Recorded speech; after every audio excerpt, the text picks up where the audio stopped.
He's bang on 85 seconds again, so that seems to be his pace. It might make him have dropped like 6 seconds, but he was kind of that much too fast at the beginning, so...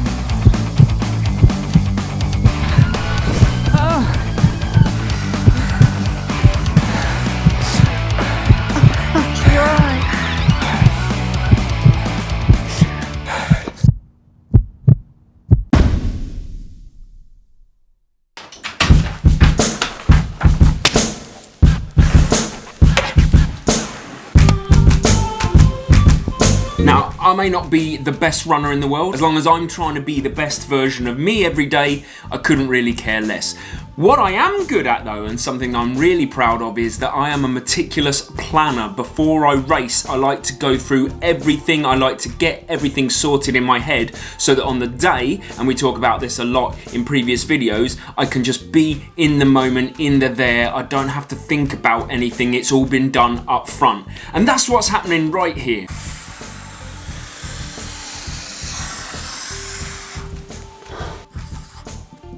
And 18:18, that is the time here. That's what's important, because that is my 5k PB that was set over 4.5 years ago, and I'm absolutely convinced in the time in between then and now I've been in shape where I can run faster. I just never have, because I've been training for Ironmen or ultramarathons or marathons. But this is the day. So very kindly, Claire at the Kent running coach has sorted me out access to the Paddock Wood running track. I've never tried, I've never done an effort on a track to see where I'm at. So I've calculated all the things that I think are going to be important for me while I'm running around there, so I don't need to think about anything else. And the first one is that I need to do 12.5 times the track. That's it. 12.5 times stands between me and a new 5k PB. Maybe.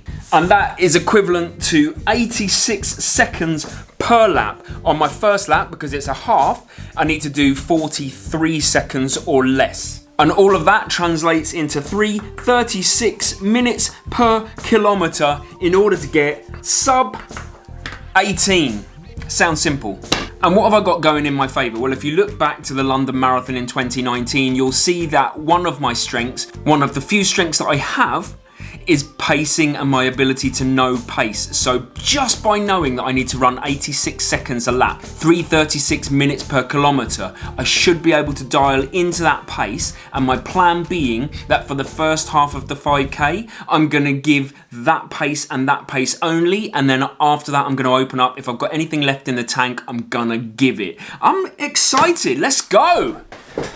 But, of course, what am I wearing on my feet? I didn't tell you that bit.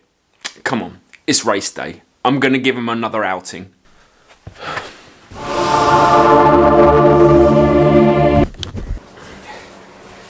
The only thing I'm not so sure about is how these handle track, and in particular handle the corners, so the bends on the track. So again, I like to be prepared. I'm taking these, but I'm also taking another set of trainers, the Nike Air Pegasus 37s, just to be safe. I don't want to get caught out on the day and these not be able to handle the track on my warm-up.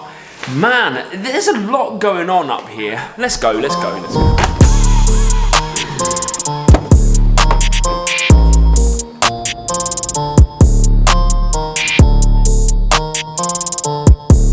And now we're on the way. Here is the start of what I like to think of as the mental battle. You know, everything's done, the prep is there, I'm wearing the clothes I want to wear, I know the times I want to run, and now my mind is battling each other, if that makes sense. There's a rational side in me. We've talked about it before, but you know, there's that chimp in me that just wants me to be safe and warm and comfortable, and it knows I'm about to put myself way out of my comfort zone, and it's trying to stop me by giving me excuses. And the rational side of my head is not letting those excuses take a hold, take a grip. I'm just kind of, their thoughts, positive and negative, I acknowledge them, try and move them on. Man, it's a mind game. I'm sure you've all been there.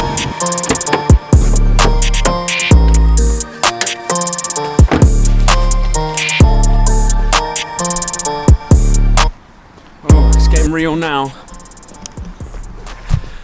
It's getting real now. That's oh, hello. That's I'm walking towards the track. I don't feel too bad actually. I thought I would feel worse, but again, like I need to get a warm-up going on. I need to get this, gotta get on this. Here we go then.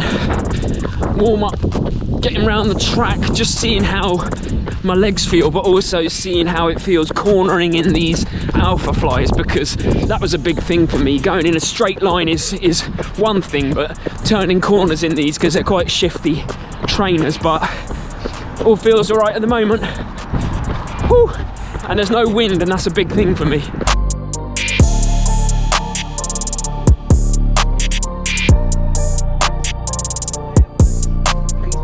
Turn into planning, like. Oh. Good to go? Yeah, I think I'm as ready as I'll ever be. I'm going to go over to the other side of the track and start at the 200-metre start line so that I do my half lap first, and then I've just got 12 laps of 86 seconds in theory to do to get me to the end. Shall I just go? I'll go. Right. Good luck. I always tell myself this as I'm getting to the start line. It's not nerves, it's excitement that I'm feeling. It's excitement, not nerves, those feelings. You choose what you feel. Whew. Okay, come on now. Wish me luck. And then, thanks to the nerves, or excitement, I forgot to record the start of the race. Lucky my commentator and timer Mary was on the ball.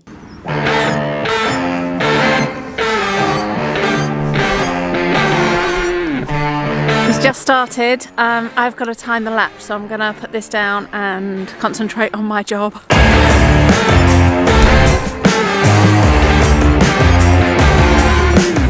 So I think each lap has to be 86 seconds, and the first half lap was 37, so he's gone off a little bit fast, I think, but it's probably pretty normal.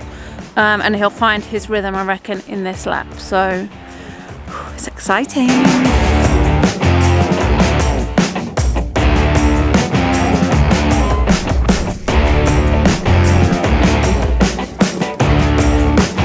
First kilometre, 3:28, on track, but high heart rate already. Whew.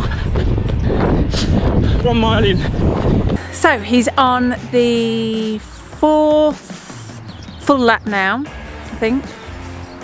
Yeah. The last two have been 85, so 2 seconds slower than what he was aiming for, but... So now, even though Mary said not 1 minute ago that I'm supposed to be running 86 seconds per lap, she's now convinced herself that I'm supposed to be running 83 seconds per lap, which is hilarious watching her confuse herself as I edit this video. So I think he's probably settling down, hoping to just get some 83s nailed on the next few, and then he should be on target. He looks pretty good, he looks focused.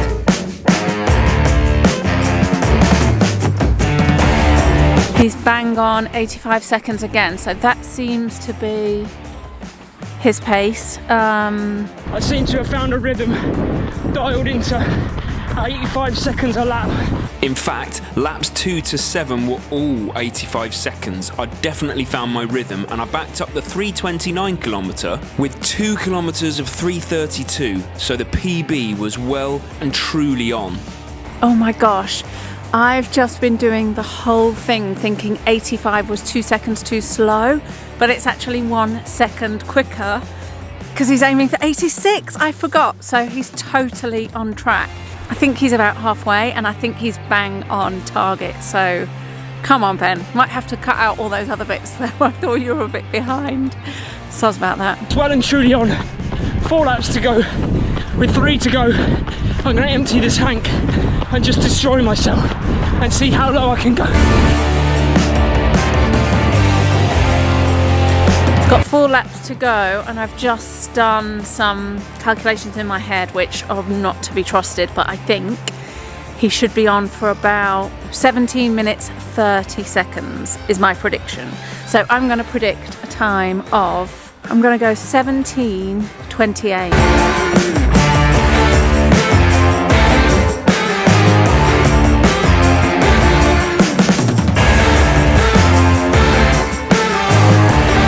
Here he comes. This will be the bell actually.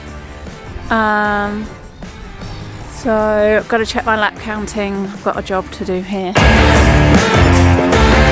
Right, I've got to juggle filming, stopping the watch at exactly the right time, cheering, shouting, celebrating.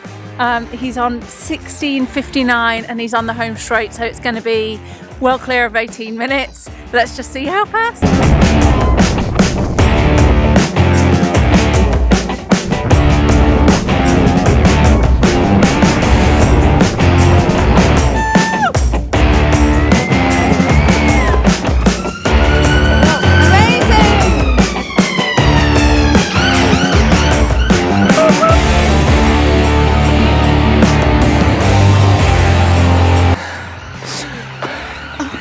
Right.